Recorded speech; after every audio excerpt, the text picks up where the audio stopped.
கர்த்தருடைய நாமம் மகிமைப்படுவதாக. உங்கள் அனைவருக்கும் எங்களது புத்தாண்டு நல்வாழ்த்துக்கள்.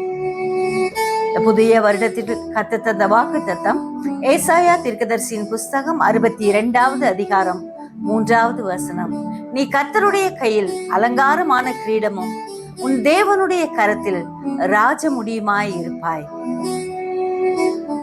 ஆம், நாம் கர்த்தருடைய கரத்துல அலங்காரமான கிரீடமாய் வாழும்படியாய் கர்த்தர் நம்மை தெரிந்தெடுத்திருக்கிறார்.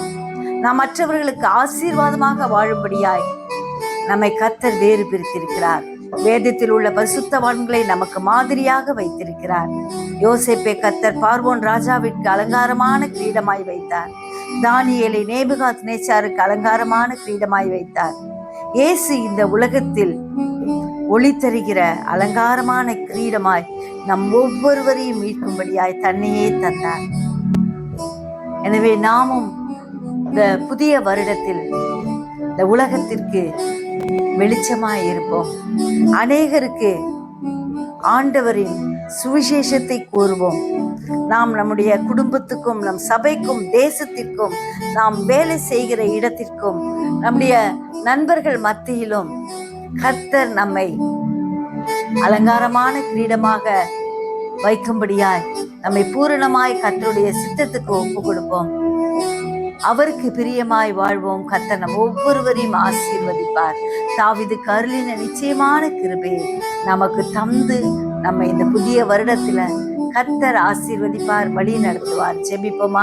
ஜீவிக்கிறதா நல்ல இயேசுவே, இந்த அருமையான ஆண்டவரே வருடத்துக்காய் நன்றியோடு ஸ்தோத்திரிக்கிறோம். ஒரு புதிய வருடத்தை எங்களுடைய வாழ்க்கையில கர்த்தர் தந்தபடியால் நன்றியோடு ஸ்தோத்திரிக்கிறோம். ஆண்டவரே, இந்த வருடத்துல நாங்கள் உமக்காக ஆண்டவரே அதிகமாய் உழைக்க எங்களுக்கு வேண்டிய கிருபையை அதிகப்படுத்தும்படியாய் கெஞ்சுகிறோம். அழிந்து போகும் ஆத்துமாக்களுக்கு சுவிசேஷத்தை கூறும் ஆண்டவரே பணியில எங்கள் ஒவ்வொருவரையும் ஆசீர்வதியும். எங்கள் ஒவ்வொருவரையும் நீர் பொறுப்பெடும் வழி நடத்தும் ஆண்டவரே. தனித்தனியாய் பேராய் குடும்பமாய் ஒவ்வொருவரையும் ஆசீர்வதிங்க. இந்த புதிய வருடத்துக்கு வேண்டிய புதிய ஆசீர்வாதங்களால் எங்களை அலங்கரிங்க.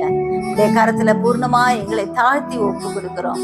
தேவ ஆசீர்வாதம் எங்கள் ஒவ்வொருவரிலும் தங்கும்படியான கிருபையை கட்டளையிடுவீராக. நீரே வழி நடத்தும், பாதுகாத்துக் கொள்ளும். இயேசுவின் மூலம் ஜெபங்கேளும் பிதாவே, ஆமென்.